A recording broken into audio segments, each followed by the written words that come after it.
Ya, sahabat Indonesia, jumpa lagi di Hot News kali ini. Jagat maya kembali ramai dari berita sambung menyambung soal Joko Chandra yang kemarin berhasil belum selesai. belum selesai rupanya. Episodenya berlanjut. Ini ada episode berikutnya dan mulai terbongkar semua.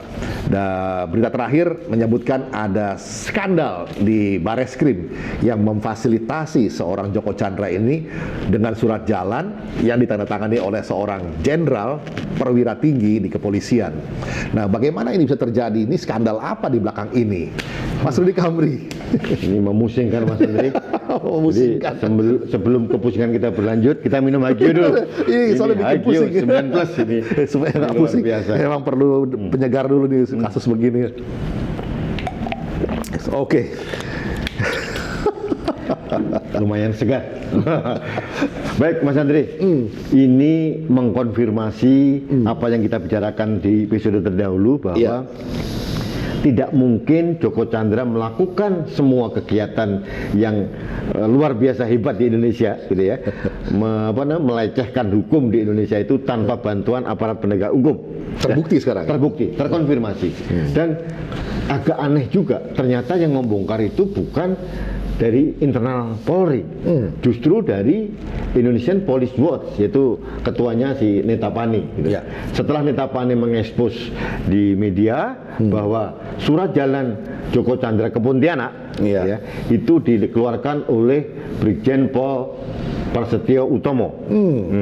Beliau itu adalah Kepala Biro Koordinasi dan Pengawasan PPNS di Bareskrim. Ini kan luar biasa. Luar biasa bagaimana bisa terjadi seorang perwira tinggi di polisi membantu memfasilitasi seorang DPO. Ada duit 4 miliar ada di situ. Nah, ini yang terjadi. Nah, ini dia. Luar biasa. Ini bagi saya ini tragedi dan saya sangat berharap Kapolri dan jajarannya mengungkap tuntas apakah hanya kerja seorang Brigjen Pol Prasetyo Utomo atau ada yang lain. Tapi ini memalukan Mas Andri. Iya. Dan bagi saya Mas Andri, yang paling penting ini karena dilakukan di era Presiden Jokowi, ini seolah-olah mempermalukan Presiden Jokowi. Sampai ke sana ya. Oh iya. Implikasinya. Iya. Padahal jujur saja, masalah Joko Chandra itu kan warisan masa lalu ini. Iya, iya, iya. Tidak terjadi di era Presiden Jokowi. Ya. Tapi sekarang ini Presiden Jokowi kena getahnya. Iya, Bareskrim ini diharapkan juga bisa menjadi salah satu penegak hukum yang menuntaskan segala PR masalah-masalah warisan masa lalu kita harapkan ya. Tapi kejadian saat ini di depan hidung kepolisian, bukan di depan hidung, malah polisinya yang memfasilitasi sampai kelurahan. Ada lagi lawyer pengacaranya diatur sedemikian rupa, suratnya dapat dan ada katanya 4 miliar yang terlibat di situ. Dibagi-baginya bagaimana ini? Saya tahu, ini luar biasa. Rudi, satu lagi nih, saya dengar konon kabarnya Joko Chandra ini juga dapat surat keterangan sehat, bebas corona, semacam begitu ya, dari rumah sakit Polri atau bagaimana gitu.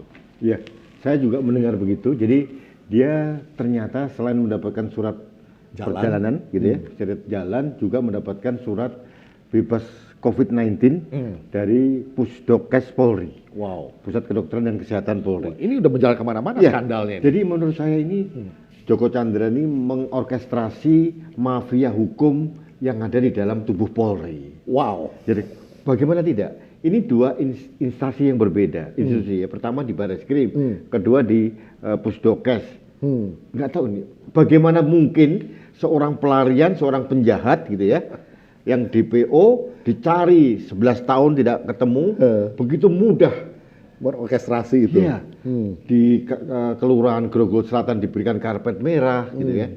Terus kemudian pada saat dia menyerahkan PK juga diterima begitu saja oleh panitera. Padahal peraturannya untuk pengajuan PK itu Pak Andri, yang bersangkutan harus datang sendiri.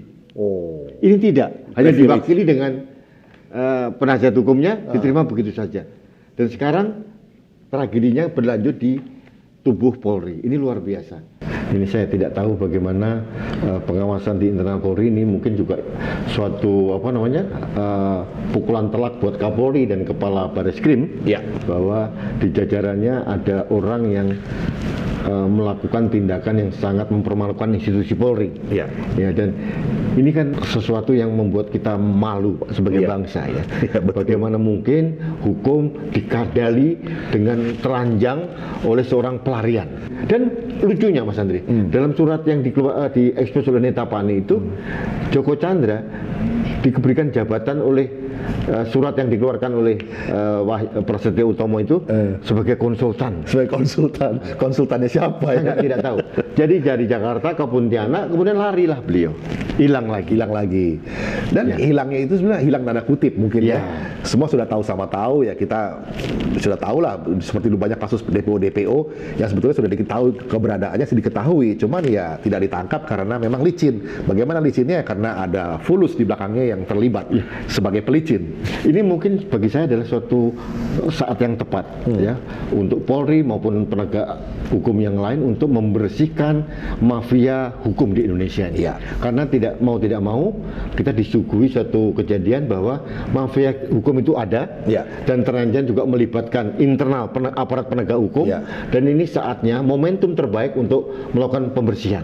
Iya, sahabat Indonesia, inilah momentum terbaik untuk melakukan pembersihan dengan mencuatnya kasus Joko Chandra yang akhirnya ada episode kedua, ketiga nanti semakin membongkar kebusukan dan keborokan bagaimana tatanan hukum kita diperlakukan selama ini. Kita berharap kepolisian dapat bertindak tegas seperti permintaan atau himbauan dari Rudi Eskamri dan kita semua masyarakat akal sehat. Demikian, kita jumpa lagi di session berikutnya.